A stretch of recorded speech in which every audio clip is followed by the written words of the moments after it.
Okay, so the question here is, in your out-of-body travels to the higher realms, are people married? Do they live as couples?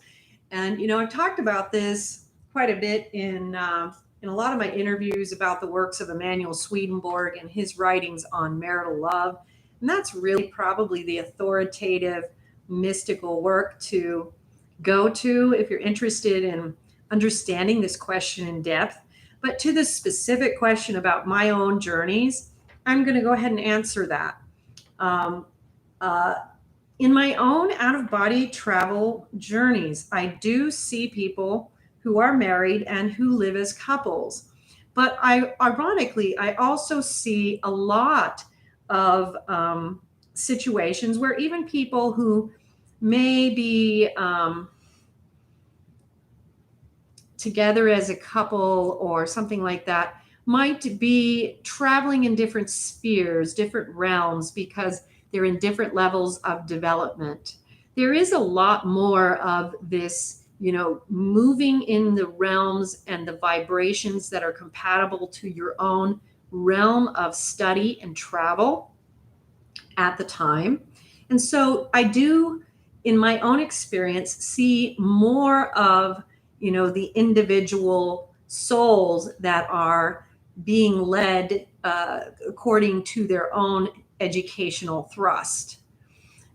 But I do see the marriages and the couples. It's just that it's different. You'll see some that might, for many, many eons be in completely separate spheres.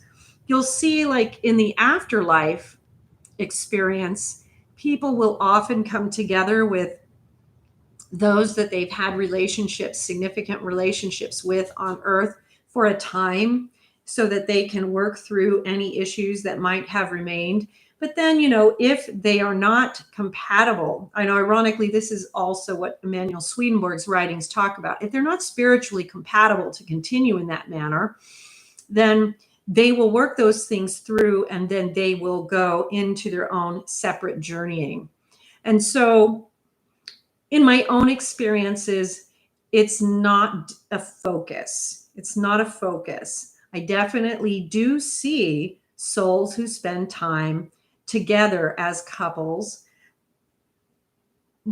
but it's not necessarily always forever. Sometimes it is, sometimes it's for a time. Sometimes it's for a season, for something you have to learn together. So there's a great deal of variability.